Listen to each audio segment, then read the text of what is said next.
Hi everybody! Welcome to a new year on U-Tips for You. I want to thank you so much for all of your support last year and tell you that I have a lot more helpful tips coming your way this year on U-Tips for You. So please be sure to subscribe. Now if you haven't made your New Year's resolutions yet, I have several tips for you, 8 to be exact, that you can consider for your New Year's resolution. I love the new year. I love the feeling of possibilities and change and how you can try to change your fate a little bit because it gives you a fresh start and a reason to try to do things a different way. So let's get started.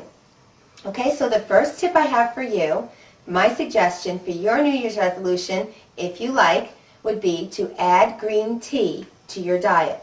Green tea is a very powerful antioxidant. It contains an antioxidant called EGCG, and it's been proven to fight cancer, many forms of cancer. Helps your heart, protect your heart and your arteries from oxidative effects that can harm your heart. It's a great way to add something healthy to your diet. And I wanted to share with you something that I have that you might find helpful. I got this at Trader Joe's, and it's instant green tea. Now I also use the green tea bags. I like the caffeine-free, and just be sure when you read your box of your tea bags, and it should tell you that it's still got the full antioxidant power in it. Sometimes when they decaffeinate something, they remove some of the natural properties that you want in the tea. But most of them now have a good method of doing it to retain the antioxidants. But this is not caffeine-free, but I use this sporadically throughout the week, and it's an instant green tea. And you just take a spoonful of it, you can put it in a cup of water, you can even put it in your coffee. If you don't want to give up a cup of coffee to switch to green tea, maybe you can try putting some in your coffee. I've not done that. I'm not a coffee drinker, but you may want to try that yourself. Anyway, just to let you know it's out there, it's quick and easy, it's a way to get it without having to brew the tea for yourself, okay? And my second tip for you for the new year would be to add more fermented foods to your diet. Fermented foods, also known as probiotics, are really wonderful for building a powerful immune system. And you're probably familiar with yogurt, things like that. They're full of friendly bacteria, which is very beneficial to your digestive tract, to your stomach, as well as just your overall health.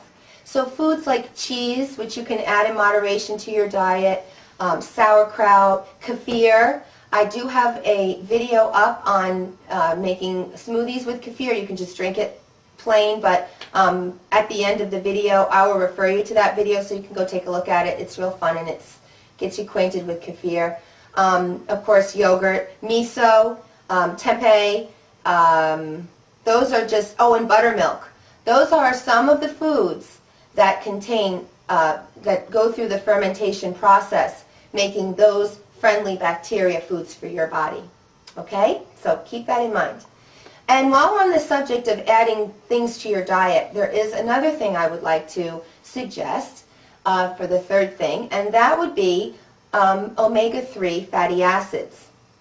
They are very beneficial for your health. They help lower your triglycerides, they're good for your heart, again for your arteries, and they do is they reduce inflammation in the body. So anybody who's got arthritis and aches and pains, joint pains, things like that, really helps. The omega-3s are a wonderful, healthy substance that you should be taking in as much as possible.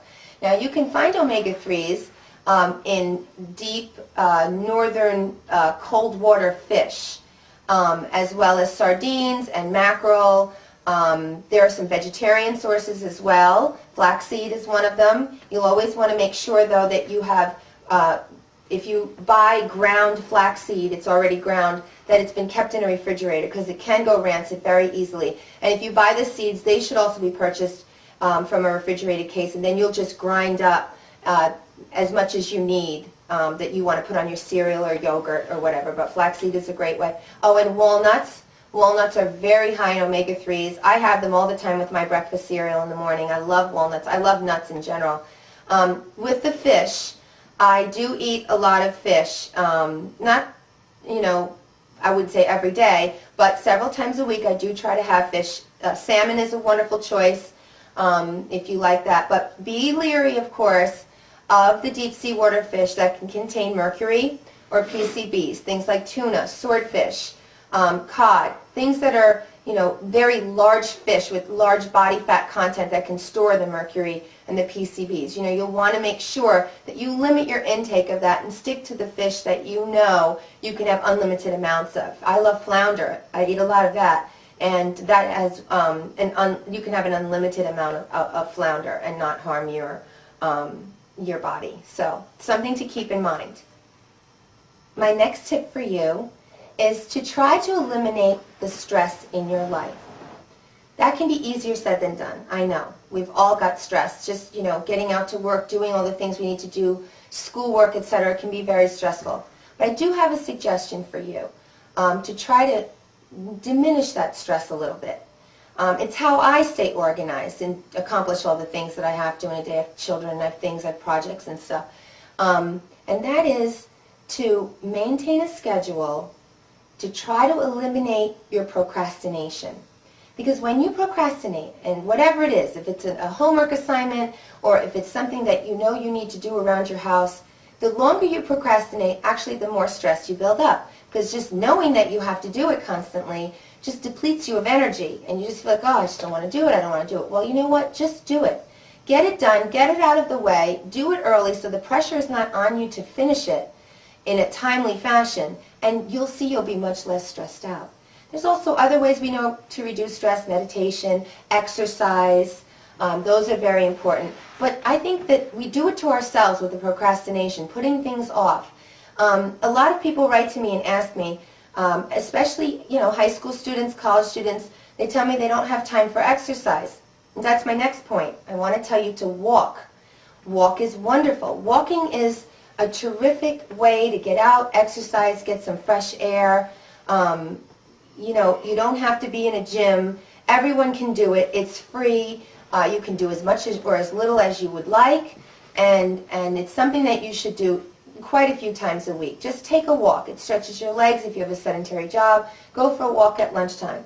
Back to my high school students. They ask me, well, how do you fit it in? Well, I'm thinking, you have to try to make the time. And that's the only thing we can do. I mean, if it's important enough to you, you've got to fit it in. And I remember what I used to do. And I did this in high school and I did it in college. The only time sometimes for me to exercise was first thing in the morning because of the schedule that I kept. And then after school, I would go to work and things like that. Then it was time for homework. And if I knew I had one of those days where I wasn't going to get to exercise any time later in the day, then I would do it in the morning. So I would get up, 6 o'clock. I'd head out, start walking and jogging, and the sun would come up. It's just a wonderful time to be out in the world. It gives you energy for the rest of the day. It's done. You got it out of your way. And you know what? Your metabolism is revving all day. You've just raised it up. You're energetic. You're warm now. Start off with a little walking and then, take it as high as you want. But it's a way to fit it in. Another thing I used to do is if I had to study or read when I was in college, I brought the books with me. I went to the gym. There was a gym there on campus. I sat down, opened my book, and I read I read my book and studied, highlighted things on the stationary bike. So I made do. I mean, it's not the most ideal thing because, of course, you're doing two things at once. But I got really good at it, and I still now read when I exercise on the Stairmaster or on the bike. And sometimes people come over to me and say, well, how can you do that? Don't you get dizzy or confused? And I say, no, it's the most natural thing for me. And honestly, it keeps me on the machines because I think I would just get bored. Now we have little TV screens on our machines and stuff, so that can be a distraction for me now, and I watch TV or whatever. But I still enjoy reading. Most of all, it's the time that I get to spend. I don't get to read that much when I'm home finally doing a million things except, when I really have to set the time aside. So that's a time for me to do it. So, make time for your exercise. Everyone, please consider making an effort to walk this year. Please, whatever your weight or shape, everybody can walk. Start small, if you need to, and don't force yourself if you're getting over an injury, but just get out there and do it. So, of course, I have a hair tip for you. And my hair tip for the new year is to try to minimize the usage of so many products on your hair. I mean, shampooing and conditioning is great. Having a leave-in conditioner when you're done, for the ends is wonderful, especially if you use heat styling on your hair. But if you want your hair to be healthy, try at least once a week, maybe on the weekends when you're home and you don't have to worry about, having your hair styled a certain way. Let it air dry. Wash your hair, condition it, and just leave it. Comb it out, let it air dry. It's the best thing for your hair. If you live in a warm climate, let it air dry out in the sun, get some highlights. Summertime you can do that too. In the winter it's just so dry and you've got heat on all the time. That coupled with the heat styling that we do and the products that we use on our hair, day in and day out, I think it's very, very damaging. So try to get back to nature as much as you can, and if that means letting your hair air dry as much as possible, I think that's a great tip for you for the new year. And I've been doing it myself just to give my hair a break from the blow dryer. And if you've looked at my videos, I try not to blow dry my hair till it's bone dry or that often because I don't want to damage my hair. When you're trying to grow long hair and you want to keep your long hair, you really have to minimize that type of usage and styling to minimize the breakage so that your hair can stay long. Otherwise, it'll just keep breaking off. You'll get split ends. So that's my hair tip for the year. So 2 more tips. 1 more food tip for you. And that would be to eat more homemade foods. And people think that, well, homemade foods, it takes time and energy, and I don't have the time. But you know what? You really do, because here's what you do. It's better for you than processed foods. And my suggestion is try to eliminate those processed foods as much as possible. Try to make enough of something that you have leftovers. You're going to have to get into the habit of liking leftovers. I love them. I love making up a whole big tray of chicken parmesan, say, and keeping it in the refrigerator. And then, when I come home from the gym or the kids come home from school, everybody's hungry, you whip it out, you make some fresh pasta, it's there, you make a salad, whatever, you've got the main thing made. So my suggestion to you is make ahead of time enough food that you have things prepared that you can come running to when you get home, and you don't have to say, all right, let me just quickly order pizza or grab some Chinese, because when you make your own food, you're actually controlling the amount of salt you use, the amount of oil you use. It's much healthier for you. And if you've got children that go to school and you give them cold cuts, or maybe you let them buy at school, well, I know from my own kids, the food at school, they're always complaining. It's greasy, it's this, it's salty, they don't like it, whatever. And then I don't want to give them cold cuts all the time, so I make a bunch of chicken cutlets, whatever, and I cut it up, make them a nice wedge, put some cheese in it, who likes lettuce, whatever, make a nice sandwich, and they go off to school with something healthy. So kids out there, if you're listening to this, share it with your parents. I'm sure they'd love to do that for you if you ask, because they want their children to eat healthy. We all do. And it takes a little planning ahead sometimes. Just cooking in bulk, keeping it around. I sometimes will steam a bunch of broccoli, keep that in the refrigerator, then I can have that periodically. It's there for me. Sometimes I'm so hungry that I don't even want to take the time to cook something up because I've been running around all day and I haven't eaten but an orange or something, little snacks in between. So this is a good way for you to maintain your diet. And my last and final tip for the new year for you to consider would be for those of you who are looking for a change in your personal life. For perhaps you're looking to fall in love. You're looking for that special relationship. And whatever your age, we all have the same feelings. We want to connect with someone. We want to meet that special person. We don't want to be alone. Well, my tip for you is you've got to make yourself open to that suggestion. So open yourself up to the possibility. And by that I mean prepare for it. When we are prepared for chance encounters or just meeting people wherever we are, and it doesn't matter where you go, change your routine. I mean, if you always go to the same coffee house, go to a different one. Open up your horizons a little bit. Try something different. You'll meet different people.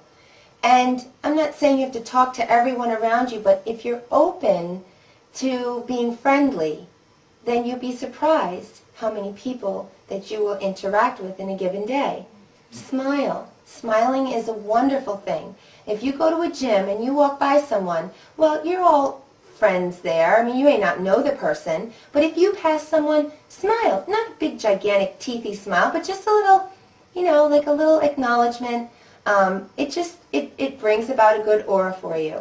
It helps bring you out of yourself, because if you're introverted about yourself, you'll be introverted about meeting someone, and you won't bring people towards you. There have been behavioral studies, which is very interesting, that say when you are mentally prepared for good fortune, say, or something lucky to happen to you, or a chance encounter, and you're just hoping for it or expecting it or wanting it or saying, this is going to be my year, I'm making a change, I'm going to get out there, I'm going to try different things, I'm going to leave myself open to chance encounters, things like that, that they actually happen.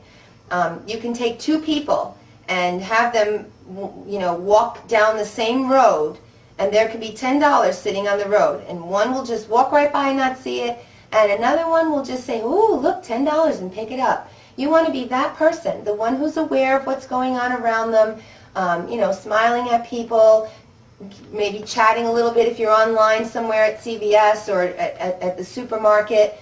It's just a kind of a way to bring yourself out of yourself. It's almost practice for just talking to someone. Striking up a conversation with a total stranger where you're both involved in the same task brings you out of yourself. So that's what I want to impart to you.